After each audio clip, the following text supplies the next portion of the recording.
karamihan sa kanila nagpapakamatay, nagbibigti sa sobrang tindi ng pressure. Usapang buhay na to at saka pagiging human. Pwede lahat. Pwede magnegosyo. Ano bang tanong? Shout out, currently employed ako. Ayoko matanggal sa profile niya. 4 years na siyang hiniwalayan ng girlfriend niya. Hindi. Ayun nga masaklap eh. I kakat ko rin eh.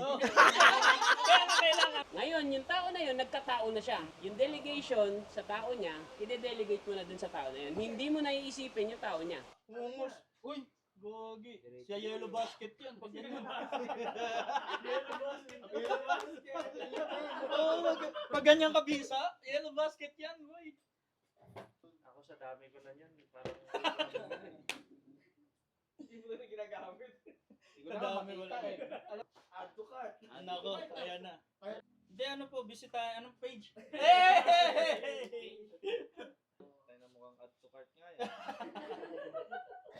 So what's up mga kasosyo? Kasama ko pala ang KMCC. Ayan, mga student ng KMCC. Ayan. Anong batch kayo?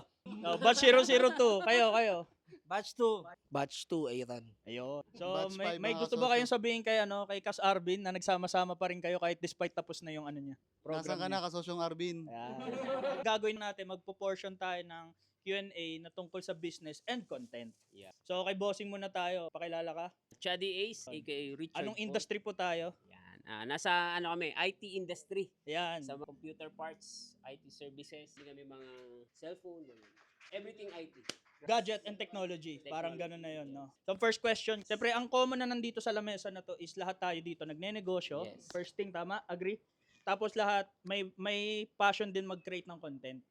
Semi, hindi ba? Hindi ba? Bakit nangyayari to? Semi, pero tignan nyo yung setup nila, oh. Semi pa yan, ha? So, ang first question ko is, Yes. para sa inyo, lahat ba is meant or born para maging negosyante? Sa tanong na yun, kung pwede lahat na maging negosyante, no? Ako naman kasi hindi naman din talaga ako inborn na negosyante. Wala akong background, wala sa family namin na naging negosyante. I think lahat naman siguro kaya. Kaya. Basta ang tanong, gusto mo ba? Diba? Kasi yun yung unang tatanungin mo sa sarili mo. Para maging negosyante kasi, kung dati nga, sabi nga ni Kas Chikoy, di ba? Ang employee or staff, 8 to 5. Ang negosyante, paikot-ikot di ba? Nakita niyo yung vlog niyo ni Kas Chikoy. So kasi, ginusto niya. Kaya siya naging negosyante din. Ako din, parang ganun. Ginusto ko, kaya naging negosyante. I think lahat naman ng tao pwede. Capable. Ang ano lang doon, ang tanong is, kakayanin ba nila at the same time, gusto ba nila Kaya ba nila mag-commit? mag-commit? Kasi hindi na siya matatapos. Dati kasi, ang mindset ko ako, Okay, ang mindset ko kasi dati, I want business. Why? Kasi meron na akong oras sa sarili ko. Pero mali siya. Doon pala ako nagkamali. Initially, you started the business kasi gusto mong hawakan yung oras mo. Yes. Pero nung inumpisahan mo na maging negosyante, Doon ko ano na-realize mo? Doon na-realize ko na Hawak pala ng client. hawak ng, yung business is parang, hindi naman tayo yung hawakan ng business. Yes. Ayaw lang natin siyang dumapa. Kaya, yung natin, tutok talaga tayo sa Okay. kanya. Puro ganun. Ganun yung ko sa pagiging negosyante. Pag ready ka, gusto mo ba? Yun ang agad tanungin mo. Kasi hindi naman lahat gustong maging negosyante. Okay. Kasi yun yung tanong. Pero lahat, pwedeng maging negosyante. Hindi nga lang lahat gustong maging negosyante. Okay. So, yun lang. Mga Ah, boss. ganda. Galing. Palakpakan! Isang content na. Okay, tapos na yung usapan. Yun na yung sagot eh. Cut! Gagayahin? Or gusto nyo ba iba-iba yung question sa bawat isa? Para walang gayahan?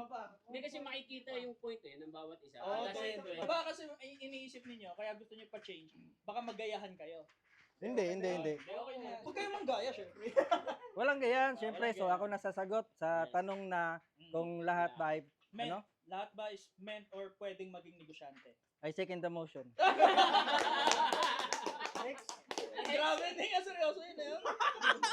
Ano ba yun? Ang ganda na sagot niya eh. Okay. Ano ba yun sagot niya? Reply.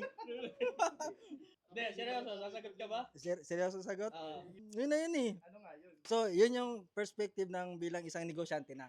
Tama. Mm. Tama naman eh. Kaya I second the motion. The point is, Ano yung sinabi ba niya? sinabi niya is, kung gusto mo, mag-commit ka. Lahat ng tao pwedeng maging negosyante. Ang tanong lang kung gusto mo ba or kung magko-commit ka. Hindi ka Parang nang pakilala pinagano, no? tsaka anong industry mo. I am, Edit. ikakat ko rin eh. Oh. Kaya nga kailangan, pag nabigay sa inyo yung microphone, pakilala muna kayo. Hindi nyo ba alam naka-blurred to part dito? Kasi siya yung mag-edit niya. Eh kasi marami pang camera. Oh, Delikado, marayo pala ano. So, sa sagot, yes, pwede Bakit? lahat. Ha? Pinakatanong lang kasi, bakit hindi tumatagos yung iba? Yun lang yun eh. Mm. So, yung iba, nakatagos, may ginawa silang something na hindi pa nagagawa ng hindi tumagos. So, pwede. Sa tanong na yes or no, yes.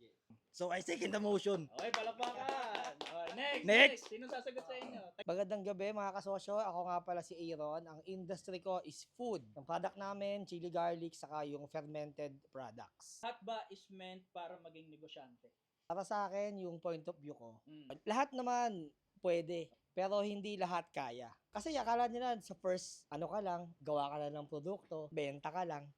Pero pag nandun ka na, ang dami ng pasikot-sikot eh. Pag wala ka sa tamang direksyon, maliligaw ka. Buti nga lang, kahit pa paano, si Kasosyong Carby, nakatulong sa amin na yung word na yung focus, Okay. dahil talaga yung ano namin, produkto namin, sanga-sanga yan. Kung saan-saan kami papunta. Parang jack of all trades. Oo. Okay. Nung nakilala ko siya, dun ko na ano yung focus. And then, pinili ko lang or hinalap ko lang yung produkto na if yung gagana. Nakita ko siya yung may reorder. Yun yung binitawan ko na lahat. Sabi mo kung wala si Arvin, baka wala ako dito ngayon. Baka lahat ng pera ko, sabog pa din. 'Di ba? Yung ganun nga, kumbaga, able ka, pero yung pag-sustain, salo yung pag-resolve ng problema. Iba na, pag may problema na, ayaw na, lipat na ng ibang produkto. Pag wala lang benta, kakalas na yan. Hanap yan nung may benta sila. Pagkatapos, lipat na naman. Pwede, pero hindi lahat kaya. Yun lang, maraming salamat. Galing. Okay, si brother, next. Nabuo na yung sagot niyo. Kanino to? Oo, kaya. Hindi, mamaya pag gano'n naman. Ala, para pantay. Mamaya pag gano'n naman. Oo. Hindi ko alam kung yung sasagot ko. Brother, pakilala. What's up mga kasosyo? Ako po si Kyle Nelson Omac. Isa po akong virtual assistant ngayon. Yun. And sa ano ko naman, sa perspective ko, kung kaya ba ng lahat ng taong magnegosyo, it really depends on your perspective. But sa sarili kong opinion, actually lahat naman tayo nagnenegosyo ngayon eh. Kahit empleyado ka or nagnenegosyo ka. Because if empleyado ka, you are still rendering service for a business. And then you are earning income as yung salary mo, income mo na rin yun. Sales na rin yun. Sales mo na rin yun. And kapag ano ka naman, pag business owner ka, may sarili kang entity or may sarili kang proprietor na pinapatakbo mo. So para sa akin, lahat tayo actually ginagawa na yung business. Oo. And then, Agree na. Ang dami na lang. Oh, pwede. but Galing. ang ano na lang neto ngayon, ang tanong na lang natin ngayon, if paano tayo gumawa ng business na hindi nakatay sa sarili nating oras. Yun na lang yung tanong eh. Yun ang hindi lahat ng tao kayang gawin yun. Which is kahit ako pinipigure out ko pa yung type of business na yun na hindi kailangan yung presence ko, hindi kailangan yung time ko fully. Yun yung sa tingin ko hindi lahat ng tao alam yung gawin yung bagay na yun. Pero in general basis, in general term, lahat tayo nagbi-business na actually ngayon. Yun lang po mga kasosyo. Ganda ng mindset na yan. Galing. Alright. Ang bossing namin, ilang years ka na sa business mo? Alright, 10 taon So, na. alam niya na, makinig kayo. Naumay na. Alright, ako si John Ray Gumahad. Industry, large format printing, GNB Dynamics Corporation. So, pati sa vlog ko, yung kay Wamos, sa kanya galing yung tarpaulin. Sa negosyante na salita kasi, di ba pag negosyo parang kikita ka lang o ano? Depende sa'yo. Well, siguro sa perspective ng in general, para magnenegosyo kasi in return of kumita. So yes, Kumita. tama ka sa part na yun. Lahat para sa akin pwede maging negosyante. Okay. Kasi ang meaning mo ng negosyante ay para kumita, Okay. magbenta para kumita. Ah, Possible yun kasi like sabi mo, trabaho, kikita ka na doon, di ba? tama. Iba kasi ang usapan ng entrepreneur eh. Okay, sige. Ano yung fine line ng dalawa? Ang entrepreneur kasi solving problem, di ba? Okay. Sinusolve Wow, mo yung ito problem lalim na ano. Okay. Ngayon, kung magnenegosyo ka, pwede lahat. Pwede magnegosyo. Ano bang tanong? Parang AI may summary sa Pero kung ang lahat pwede maging negosyante, oo naman. Tulad ng sabi ni Kasyadi, ano nga, hindi lahat kayang tumagos o yun ba yung sagot niya? Ito lang eh. Hindi lahat mint na maging entrepreneur talaga. Maging negosyante, pwede siguro. Kita lang, benta, tapos kikita. Pero maging entrepreneur kasi, solving problem or kasi pag nagnegosyo ka or entrepreneurship, lahat ng parte ng negosyo mo, problema yan eh. Okay. So, kung yung personality mo, hindi ka talaga problem solver or mabilis ka sumuko, so, hindi talaga para sa'yo yun. Okay. Oh. Yun lang yun, guys. Ganda. Galing. Palakpak. Naintindihan? Hindi ko rin naintindihan. Actually, meron akong additional dun. Sige. Addition. Actually, perspective ko din doon, ang negosyante at entrepreneur, magkaiba. Okay. So, ang entrepreneur kasi, creating something. Oh, tama, out of nothing, di ba? Ang negosyante or businessman, businesswomen, di ba? Para sa akin, trading lang sila eh. Di ba? The moment na may binenta, may pumasok na pera, that's business. That's business. Parang ganito. Etong ketchup na to, binigay ko sa'yo, binenta mo, ito pa rin produkto na to, that's business. Pero ang entrepreneur, binigyan mo ng ketchup, ipapackaging niya to. That's entrepreneur. Creating products eh. Pero same na produkto. Pero ang ginawa ko as entrepreneur, instead na ibenta ko sa ito ng buo, ibebenta ko to into packaging. 1 gram per ketchup. Para sa akin, that's entrepreneur. Kaya hindi rin lahat pwede maging entrepreneur. Pwede maging Negosyante. Different entity for me. Kasi business nga, trading lang siya eh. Bigay ko sa'yo yung ketchup, bebenta mo yung ketchup. Pero sa atin, pinackaging natin yung ketchup, binenta natin siya into packaging. Gumawa ka ng sarili mong produkto. Alam ba ng tao yung ketchup na yun? Ito yung ketchup na binenta mo ng isang negosyante. Hindi nila alam kasi binrand niya na. That's part of the entrepreneur. May sarili ka ng branding. Di ba? Ketchup, ginawa mong tomato ketchup na siya. Pero ketchup! Makes sense. From UFC, ginawa mo ngayong papasi. So, yan, additional ko lang. So, safe bang sabihin na entrepreneurship is if you have an intention to scale the business? Kasi pag in-scale mo na siya, doon na papasok na kailangan na ng branding, kailangan ng system, kailangan mo na ng employee. So doon pa lang masasabing entrep ka. Ikaw muna. Ganun ba yan? May negosyo ko niya, bebenta ko lang sa iyo yung product. At naging reseller lang ako. Ang tawag doon, may business na nangyari. Kasi may exchange of goods, may exchange of money, may transaction. Pero kapag naisip ko na na-scale siya, doon pa lang masasabi na nag-entrep ka na. Yeah, para sa akin. How about ikaw? Dapat may sagot ka din. Dapat may sagot. Okay, next, pakilala, anong Industry. Tapos, Host nga eh, host sagot. Ang daya ni reverse. Galing mo. nakaisip na siya lang. Kuya Ray, sa mga... Ayun, meron na tayong sakto, nasa iba ko. May bagong dating guys, so pati sila tatanungin natin. Ayan sila, si Bossing. Bigyan natin upuan si Bossing. Nagko-contentan sila dito eh. Ang nga pa ganun naman. Ray. Sa Shangri-La. Yo, what's up? Ang lahat ba is meant para maging negosyante? Ngayon na ba? May oras ka lang. Robertson Fuentes from GMA Cavite, motorcycle industry at big bike industry. Parang haba na. Ayun. Lahat ba is meant para magnegosyo or maging negosyante? Para sa akin, sariling opinion ko, hindi. Okay, yeah. Uy, may nag-hindi. Okay, may nag-hindi. May nag-hindi. Okay, Hindi bakit talaga. hindi? Bakit hindi? Hindi. Hindi, kami lahat nag-yes. Siyempre, para may iba naman. Sige, boss. Hindi, alam mo bakit hindi? Kasi pag lahat negosyante, nakawawa tayo. Okay. Walang customer, walang employment. Ah. Sino pa magiging kliyente natin? Sige, payag na. O, di ba? Yun lang. pala tayo eh. Kaya yon entrepreneurship kasi tulay eh. Hindi naman pwedeng lahat tulay. Walang point A to point B, di ba? Entrepreneurship tayo yung tulay. Kapag lahat tulay, wala nang tatawid. Di ba? Ayun lang. Sana ay nakatulong. Alright, uwi na. Ay, sumay. Sinalan niyo agad, naglutuloy. Tinuliyat dapat yes eh. Kasi lagot ka na may-ari. Hello, Kas. Kasi ka-live ka ah. Makapag ka ako magalit ha? Shout out ka Susung Arden. Asan yung camera? Yan yan. Hello, Susong Arby. Yeah. Chichel. Chadi. Ito, kilala mo na to eh. Nice to meet you po.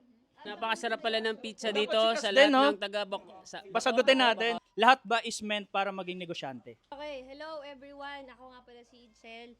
IT by profession and food and beverage owner po na Biens Pizza and Coffee. Bisita ko lang sila.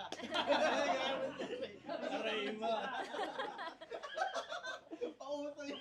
At ang sagot sa tanong na, Lahat ba is meant or lahat ba pwedeng maging negosyante? ako sa tingin ko lahat pwede maging negosyo. Okay. Pero hindi lahat para sa negosyo. Kasi ang para sa akin, meron kasi tayong ugali na sanay tayo na yung sumusunod tayo sa process and all. Okay. Good follower kumbaga. Merong gano'n kasing tao, magaling sa sumunod. Pero pag siya yung gagawa ng mga dapat sundin, hindi niya yun strength. Hindi naman ibig sabihin nun mahina siya or what. Pero kumbaga, mas nag-excel siya pag may nag-guide sa kanya. So para sa akin, depende yon. Ang tao, lahat pwede magnegosyo, pero hindi lahat para sa negosyo. So anong qualities ng isang tao para maging negosyante? Siguro number one, parang masabi mo na para sa negosyo ka, is hindi ka takot magkamali. Tapos kung nagkakamali ka, try mo lang i-correct. Kasi ang mga tao, hindi para sa negosyo, yung takot magkamali. At gusto lagi nila perfect. At dahil dun sa gusto nila lagi ma-perfect yung mga bagay-bagay, dun sila nababurn out. And yun yung naging reason kaya nakikwit sila. Pero kasi ang totoong utak negosyante, kahit 100 beses pa yan mag-fail, uulit at uulit yan. Para sa akin yun siya. Grabe, grabe! Solid, ganda Dahil na. dyan may isang Ganda. chili garlic. Thank you so much, thank you so much. Kaya ang tagal. Oo, parang nag-prepare eh. Ano ba? Chat GPT pa yan.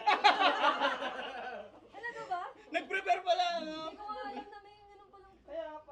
May follow-up ano ako dun. Ang questions ko, anong usually ginagawa ng employee mo pag di nila alam yung gagawin nila? Meron kasi yung dalawa kasi rin ng empleyado eh. Para Okay. sa akin, para na-applicable doon. Okay. Meron kasi yung isang empleyado na may sariling kusa. Kumbaga, pwede na sabihin mo na may initiative, merong leadership potential sa sarili niya or kaya niya mag-lead sa sarili niya.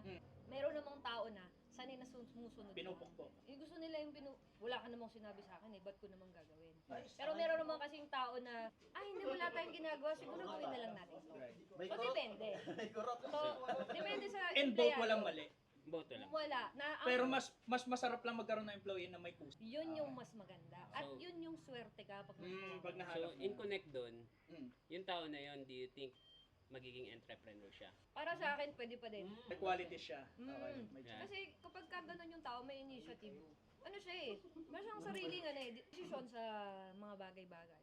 Hindi mo kailangan specific. Kumbaga, kasi pag natututo ka magdesisyon, unti-unti, kahit sa maliliit na bagay, dumadating yung point na nakakapag-decide ka sa malaking bagay.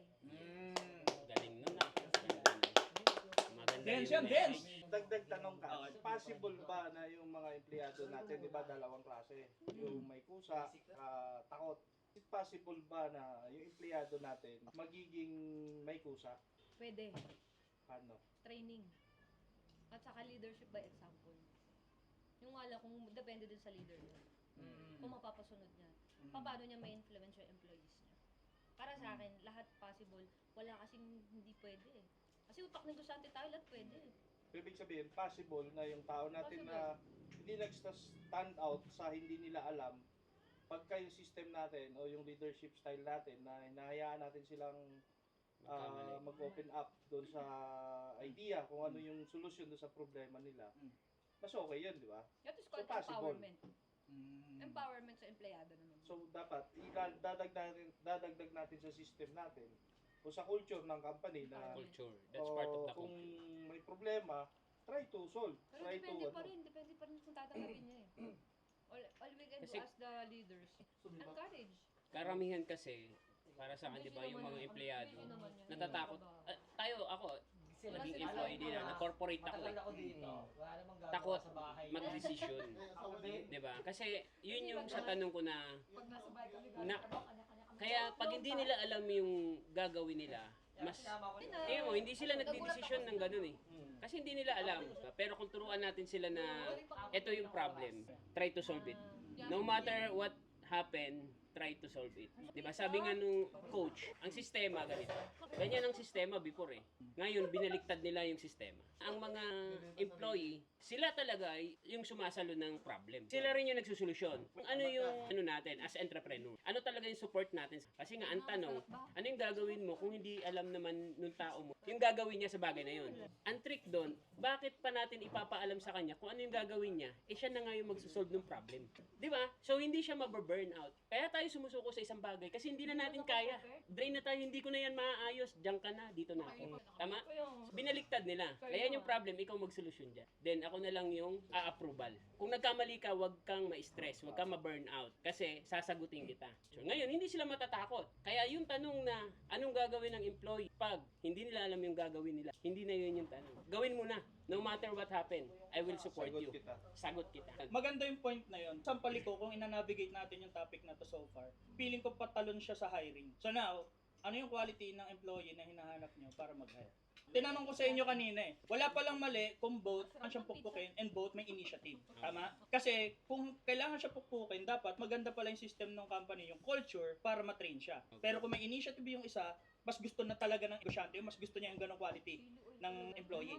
So paano nyo pinifilter out para ma-security or masamot sa net yung isda, yun yung makuha nyo, yung may initiative na siya. So ano ngayon yung qualities or ano yung hiring process ninyo para somewhat makuha ninyo is hindi dilis kundi tilapia na klase ng employee. Open table na lang. Kyle Wilson Omak from the Open Table Podcast. Palakpakan! Like and share na kayo. Before tayo tumalon sa sa hiring na concern. 'Di ba sinabi kanina ni Kasosyong Ray, yung taong kailangan papukpukin, maayos siya pag maayos yung sistema. Okay, or yung culture. Pero pag yung taong may initiative tapos nalagay sa walang sistema, sira din 'yun. Okay. Bababaliw 'yun, hindi 'yun magiging effective na tao. So ganun ka crucial or ganun ka importante yung system ng isang business. Kasi ang system ang mag-shape ng behavior ng mga empleyado nyo.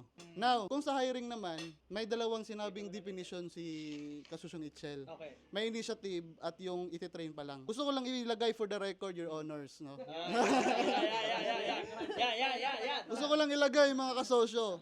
Ngayong may mga initiative na tao, mahal po kami. Ano na kami, we are trained, may experience na kami. Oh. I-onboard mo kami, tapos yung problema ng business mo. Kaya mahal kami. Pero kung gusto niyo yung mura-mura, doon kayo sa kailangan niyo pa pukpukin ng martilyo para masunod. Yun lang yung tapos sa hiring kayo na bahala doon. Thank you po mga kasosyo. Mahal naman kita kasi. Pagkaya mo na kayo. May presyo daw May presyo daw May pinagtatrabawan sila kayo na presyo. Baka biglang maging ina-increase. Paano nyo isosolve yung ganun? I mean, di ba hindi lahat, tama si Cass, di ba? Hindi lahat may initiative. Hindi lahat may sila. Paano nyo natin isosolve yun? Since yun na yung magiging challenge. Ako, Pag hindi ko rin alam naka-hire ka, for example, naka-hire ka ng hindi nga paano isosolve? Or sa umpisa pa lang, i-filterize na natin siya. First level pa lang. Kaya magulo din sa akin yun yung ganung Para sa sistema akin kasi hindi rin naman lahat mapipilter yun Okay. Kasi first impression Okay. or Siyempre, hindi naman bibenta mo lahat sarili ng niya, diba? magaling mag-kilatis ng mag-hire. So pag may nakalusot, kailangan yung business natin, huwag din natin sayangin yung opportunity na na-hire natin yung hindi nga walang kusa. So bilang business owner, dapat magkaroon din tayo na sa onboarding process natin na magkaroon din tayo ng training, paintindi sa kanya yung culture ng Orientation. company na to na we do collaboration, teamwork, kailangan problem na tayo. Pag may problema, pinag-uusapan, hindi lahat inaasa sa boss, yung gano'n. Parang binibigyan sila ng chance na yung nila, idea. Parang gano'n. Kung gagawin muna natin bilang company natin, na i-feed sila or bigyan ng chance. Pag hindi talaga, wala tayong magagawa. Palit. Natural no? Parang hindi mo iisipin na may camera o ano. Naibibigkas mo yun, nai-spit mo yung mga bagay na no? Ang galing no? Pero kanina lang ayaw magsa-content, nahihiya. KMCC 2.0. Sikat sa Galing no? Galing ng Problema ko kasi yan ngayon. Curious ako Ang sa'yo. opinion ko doon, ko naman masabi na ako yung best person to answer that question. Itatry ko siya kasi syempre hindi naman ako HR officer or what, di ba? Pero para sa akin siguro based dun sa experience, paano mo ba mafi-filter tama naman si Kasoson John Ray. Hindi mo talaga yan mapipigil Okay. basta-basta. Kasi meron din namang, pag nag interview may dalawa ring klase. Yung isang magaling magpresenta ng sarili, kahit hindi mo alam, pwedeng totoo to o hindi, doesn't matter. Kung magaling siya magbenta ng sarili niya, or yung isa naman na hindi niya kayang ibenta yung sarili niya, pero magaling siya. Doer siya. Okay. So, mahirap yan. Hindi siya talaga instant. So, doon naman pumapasok yung specialty ng mga HR manager kasi yung mga psychologist. So, yung mga tanong na yan, sa kanila yan. So, hindi ko masasabing ako best ako doon. Pero sa tingin ko, kung sakaling may makalusot sa akin na hindi siya talaga yung taong may kusa, siguro doon naman papasok yung sinasabi naman ni Kasosyong Kyle na sistema. Kasi sa sistema, mai-enable yung isang employee kung hindi siya magaling, kung hindi pa siya marunong. Dahil sa sistema, matitrigger siya. So, siguro kaya nga common sa atin yung 3 months, 6 months na period para i-evaluate yung isang employee. Doon mo malalaman Yun yung probation. kung para siya doon. At kung fit siya or may kusa siya or whatever, yun na yung magiging partner ng sistema is yung 3 months or 6 months mo. So, kung maiiwasan mo or masosolve mo yung problema, hanggang negosyante ka lagi may problema. Hindi mo masosolve yun sa instant lang na Importante naman kasi doon sa hiring cash. Minsan nga, na-hire mo na. System mo, Tsaka Leave sa na culture. leave ka. After ilang araw, umalis Hindi ibig sabihin magaling, okay na yan eh. Tama. Minsan, sakit sa Attitude. ulo yan eh. Attitude? Oo. Yes, attitude. Bad. Minsan mas advantage sa isang employer yung mas kumukuha niyang tao na may ganda yung attitude. Attitude. More than sa skill. More than sa skill. Okay. Kasi ang skill talagang Trainable. nandyan yan. Train. Ang skill kasi, minsan, yun pa yung nagiging dahilan para lumaki yung ulo ng isang empleyado. Yung ganon. Tapos meron din naman na habang gumagaling sila, mas na-appreciate nila yung employer nila kasi natututo sila. Nag-i-stay sila. Ikaw. Para lahat na may mapag-say na opinion nyo. Shout out, currently employed ako. Ayoko matanggal sa kumpanya. Aray mo. Okay pa ako doon. Safe pala.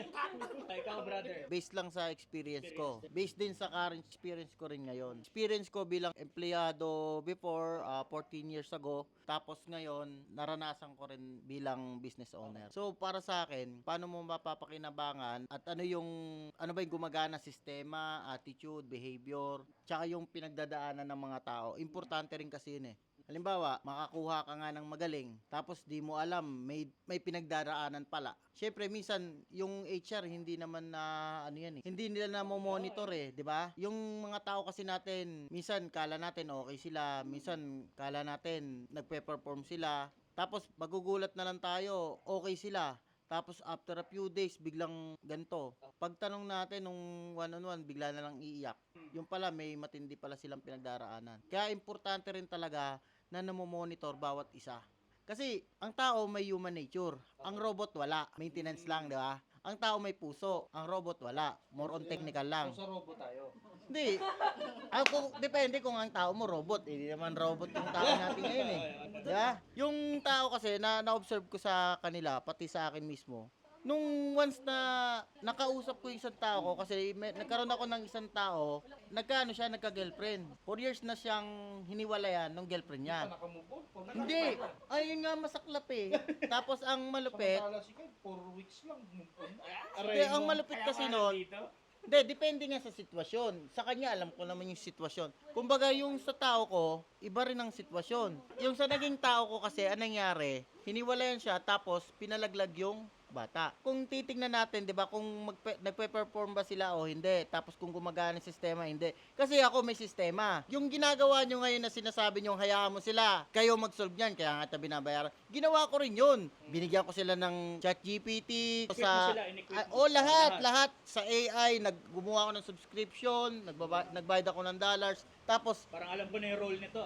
talagang Editor yung naging tamad na ako talaga, yung parang gusto ko wala na akong gagawin, yung parang Binigyan mo sila ng access. lahat. Pero ang tanong, tinuruan mo ba sila mag-prompt sa ChatGPT? Tinuruan ko as in. Check mo kung sinunod nila. Meron actual lahat, meron actual tsaka yung paano mag-prompt. Tamad ka lang. Ang nangyari kasi noon, ang nangyari kasi noon, ganito, nung inasa ko na lahat, okay nung una. Ngayon, nung hindi ko alam na dahil okay din ang cellphone sa kanila, may access pa rin yung dati na kinakasama. Hanggang nangyari na bumalik ang lahat, tapos nalaman ko na ganito, pinagdadaanan ko. Oo. Minsan, yung reason kaya affected yung performance, kailangan nating tanungin yung behavioral and psychology aspect. Trabaho rin natin yun na i-check sila from time to time. Pero ang Baka tanong- kasi yun yung cause. Hindi, ang tanong doon, requirements ba talaga na alamin natin lahat ng problema ng empleyado? Siguro ano siya, ewan ko sa akin, siguro it is something na extra effort or extra mile nating business owner to keep. Kasi kung provided kung may skill set talaga yung tao, kasi ang sinasabi niya rito, based sa story niya, nag-perform naman siya, let's say for the first month or second month, bigla lang may instance na hindi na. So baka doon papasok na kailangan natin i-check yung personal and mental nila para lang makip natin sila. Sa'yo, Kas. Ganun ko lang siya binabasa based sa argument niya. Sa'yo, Kas, kailangan ba natin alamin lahat ng nararamdaman Oh, ng yung mic, yung mic. empleyado natin? Sa akin, yun nga yung problema ko eh. For me kasi, may siyama ko dyan. May sure. Isa mental health, basic lang. Basic lang. Siguro sa umaga, bago mag-start yung operation, kamustahin nyo sila kung level ng mental health. Level 1 to 10. Okay. And kung bakit, yun yung mental state nila. Doon pa lang may evoke nyo na yung emotions sila. Kung meron silang iniisip o may problema nung araw na yon. At least ma-share niya na sa'yo sa umaga pa lang. At least alam mo na yung adjustment na mangyayari. Kung sakaling hindi siya mag-perform, may may hint ka na may problema to ngayon. Yun yun. Actually, tinuturo ngayon yan yung sa mental health talaga. Malawak siya. So, yun lang yung basic. Kamustahin nyo lang. Wala namang masyadong kailangan ng Para naman maramdaman niya hindi lang to transactional. Oo. May relational din na aspect. Yung boss ko walang paki sa akin, basta baka ganun na. Saka nag-check, ha? Hindi pinababayaan. sa question talaga ni Kasan, follow-up question niya kasi kung kailangan natin as entrepreneur na tayo. Kailangan ba talaga? Na tayo yung makikipag sa employee. Sa lahat. Para sa akin kasi ganun eh. May kanya-kanya tayong role. Walang negosyante, walang company na isa lang ang role. Diba? Bilang isang businessman or entrepreneur, ang role ko is to guide. Diba? Ako yung nagdadala saan pupunta yung company. Siguro may ibang tao na mag-check para doon. Pero hindi ako mismo, hindi ko trabaho na i-check siya. I-check ka. Kasi trabaho yun ng ibang departamento. Doon sa question ni Cass. Siguro ba applicable na yan kung malaki na yung company? Kasi kung startup company ka, wala ka pa namang means na mag-hire ng HR. So it's you. Kasi- Lahat na yan. Ano advice niyo doon sa So sa mga SME, actually kami SME, but we have a couple of departments na yun. Sa akin, bilang entrepreneur, ikaw, ang problem kasi, hindi natin na division ng maayos. Wala naman, no matter what naman talaga kung maliit pa tayo eh. So, meaning to say ba, kung tayo lang ang employee, wala tayong ibang iisipin. Tayo lang, sarili lang natin. Nagkaroon ng isa, tayo ang iisip dun sa tao na yon. Tama? Ngayon, let's say manager yung tao na yon, nagkaroon siya ng subordinate. I-division mo na yung trabaho. Yung delegation, mapupunta na sa kanya. Since tao mo yan, ikaw na ang kakausap dyan. Then, saka mo na i-report sa akin. Pero kung ikaw pa rin ang doon sa tao na yon, tapos may manager siya, or may supervisor siya, or kahit even team leader lang, pag dumirekta pa rin sa'yo yun, hindi siya appropriate. Kasi bakit? In the first place, meron na siyang higher management, may management na siya eh. Sabi nga, di ba, paano kung maliit lang? Pag ikaw lang, solo mo, wala kang iisipin, sarili mo, mindset mo lang. Tama? Pero kung meron ka ng isa, ikaw ang mag-iisip dun sa tao na yon. Kasi subordinate mo siya. Ako yung superior mo. Ngayon, yung tao na yun, nagkatao na siya. Yung delegation sa tao niya, i-delegate mo na dun sa tao na yun. Hindi mo na iisipin yung tao niya. Although that's part of the system na magre-report pa rin siya. Anong nangyayari sa ground? So, maliit pa lang tayo, kung mapapansin, di ba, maliit, nakapattern na yung sistema. Sabi ko nga, kung nag-iisa ka, walang kukontra sa'yo. Nag-iisa ka, sino kukontra sa'yo? Sarili mo. Sino iisipin mo? Sarili mo. Pero kung nagkaroon ka na ng other stuff, yun ang iisipin mo. So on and so forth yun. Parang chain of command na Yes. Meron ng chain of command. So, sa tanong na yung tanong ko kanina Brought to you na, by Biens muna and Pizza Chicken Pasta. Dito lang yan sa Amadeo! Actually, tama yung sinabi mo talaga, Dong Kas. Tapos, nakadepende kasi yan eh. Kung tama yan, kung ikaw lang, sarili mo lang intindihin yon. Ngayon, dahil may team ka na tulad ko bilang leader namin, responsibilidad ko rin yung team member ko. Para sa akin, ganun ha. Ngayon, kung meron na akong dinelegate na mag-manage nung team na yon, hindi ko na sila dapat tanungin pa or wala na akong pakialam. Actually, yung totoong malalaking kumpanya, wala naman talagang pakialam sa mga tao na yon.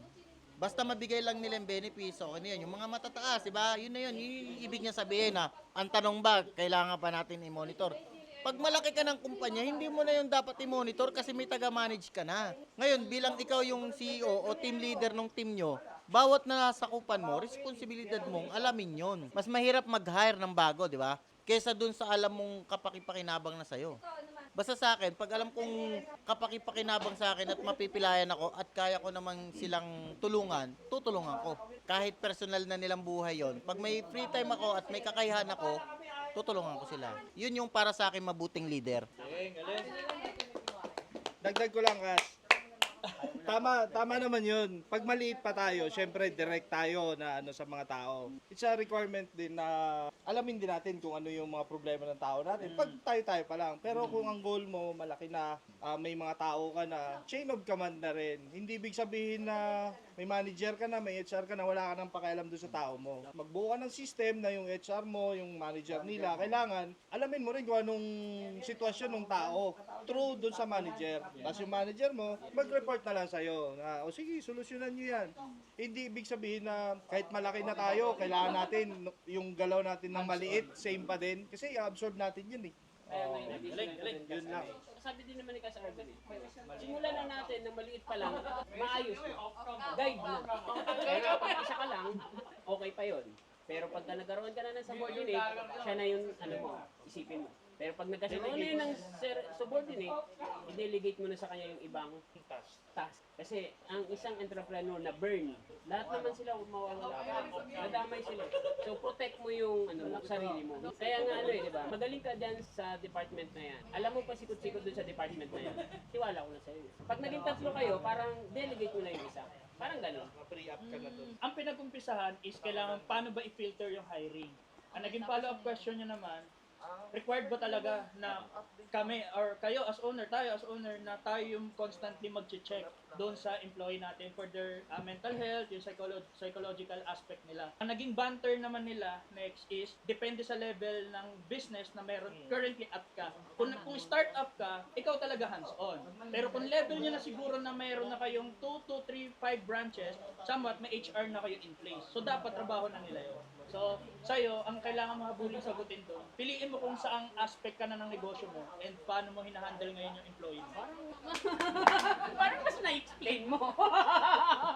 Okay, kadalasan pagkakamali naman ng mga bagong negosyante, number 1 is ginagawang parang pamilya yung mga tao. Siguro based na to sa lesson na-encounter ko.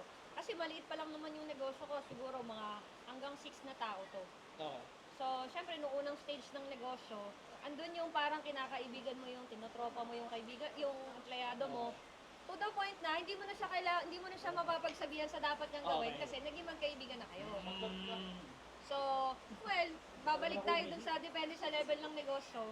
Noong unang simula na yung negosyo namin, medyo nasa ganung level yung parang naging approach ko.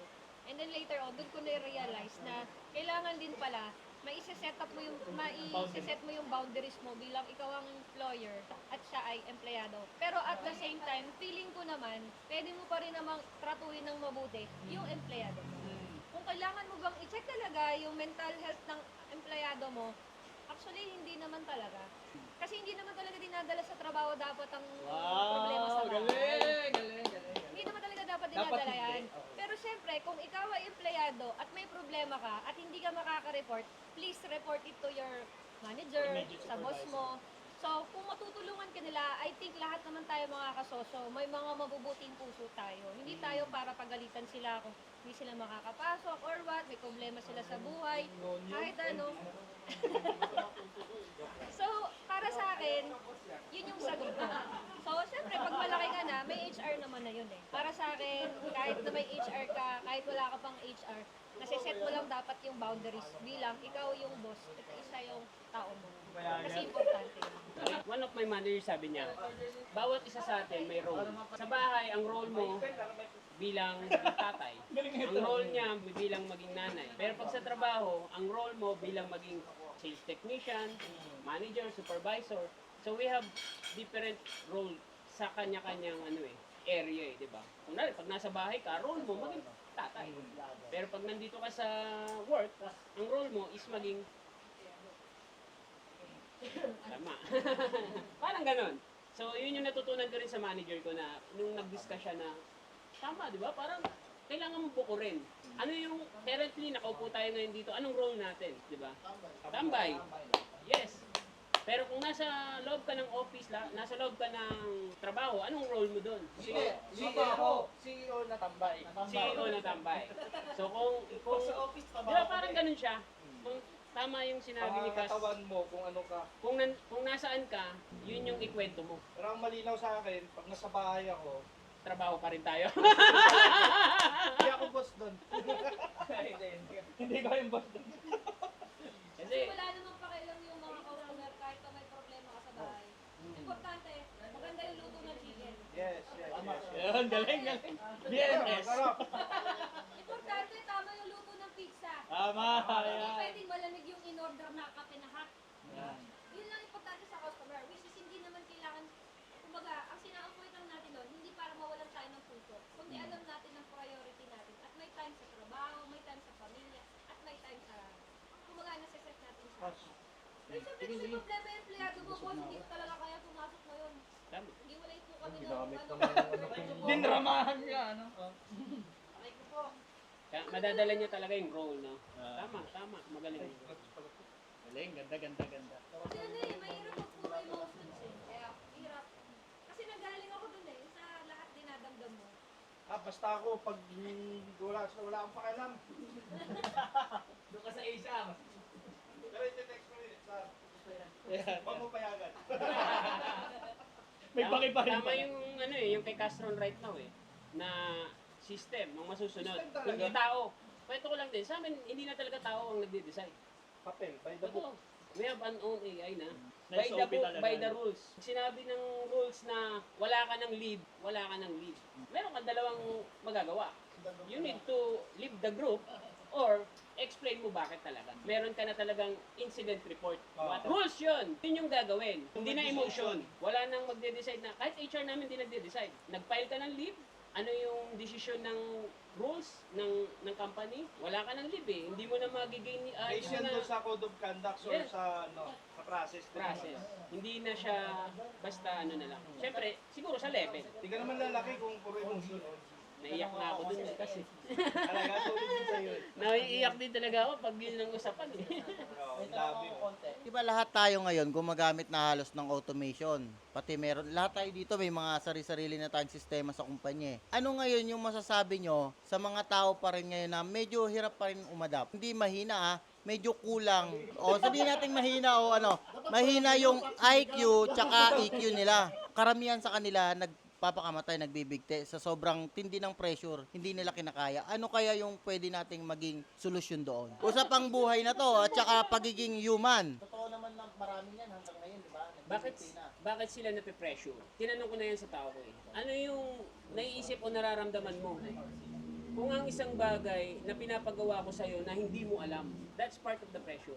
Tayong entrepreneur, ano yung trabaho natin? Since tayo talaga yung entrepreneur, di ba? Isusolve natin yun. Paano natin yun mai-explain sa kanila, ito yung pattern. Hindi ibig sabihin na binaliktad mo yung triangulo, hindi mo na siya i-guide. I-guide mo siya. Ito yung pattern.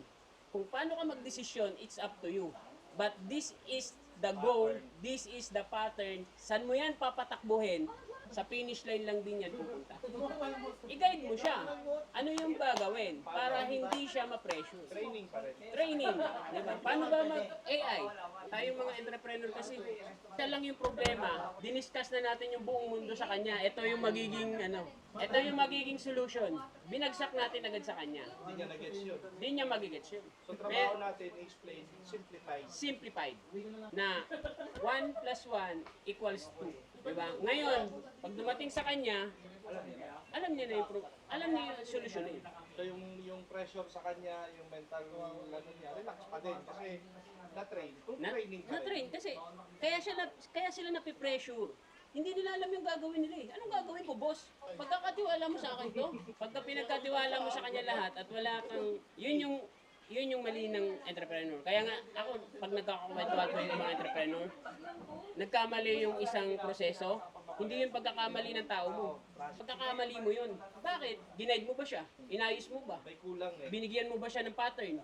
Mamay sinabi mo lang, solve mo yan. Ano yung isusolve ko? Wala akong isusolve, boss. Diba? Gaganon yan eh. Dapat nga, bago tayo na magalit sa kanila o bago tayo magbigay ng disciplinary action, dapat na train natin sila, na orient natin sila how to solve the problem, paano yung gawin yung mga bagay-bagay na yan. Ngayon, pag nabigay mo na yun, that's the time, pwede ka na magalit. Hindi yung pag-hire mo, salang mo, tapos nagkamali, hindi na alam, na pressure, pinagalitan mo pa, wala ka namang ginawa, di ba? So, medyo mali yun.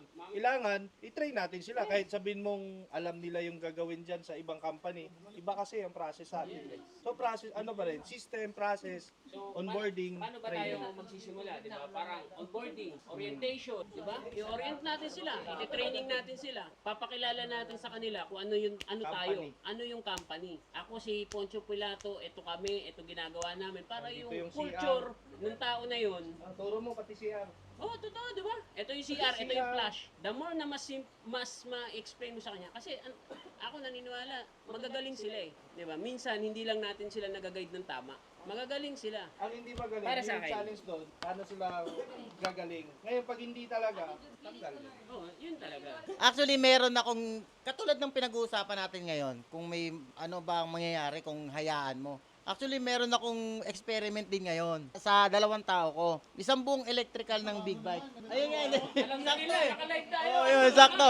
Sakto yung topic ngayon eh. 2 big bike yon. So, 2 buong electrical system ng big bike ang pinapagawa ko ngayon sa kanila. Ngayon, kaninang umaga, nag-training ulit kami. Trainin ko sila. No? Lahat ng kaalaman ko, lahat tinuro ko sa kanila, inihain ko. Naiintindihan naman nila. So ngayon, actually yung isa doon magaling na. So medyo nakakalimot-limot lang ng konti doon sa ibang system. Binigyan ko sila ng reward system. Katulad kahapon, meron silang bonus, silang 2.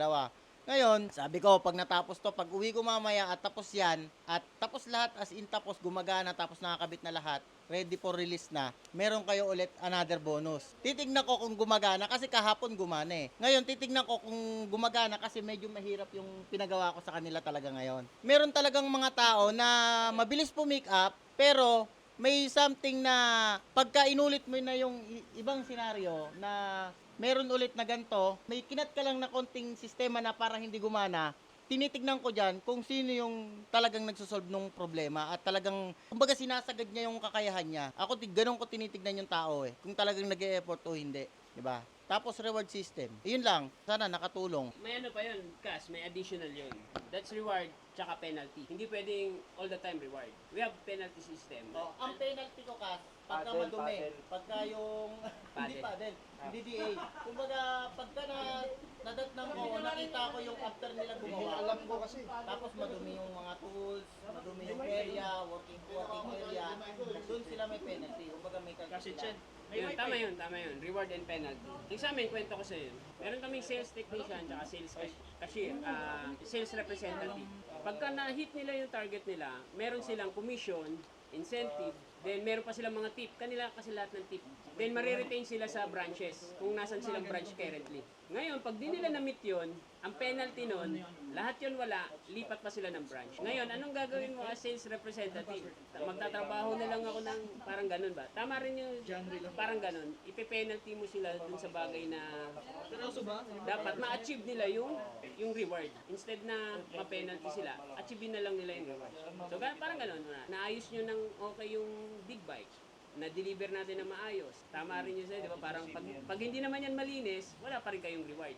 Di ba? Parang May kulang eh, may kulang eh. May kulang. Diba walang 5S? Kumbaga sa 5S, walang unang S, walang sweep, walang sort, wala. Tama. Galing, magaling. Outro na, Ang haba na ng usapan. Kung aspiring negosyante rin kayo, I hope meron kayo nadampot sa mga nasabi nila. Good luck.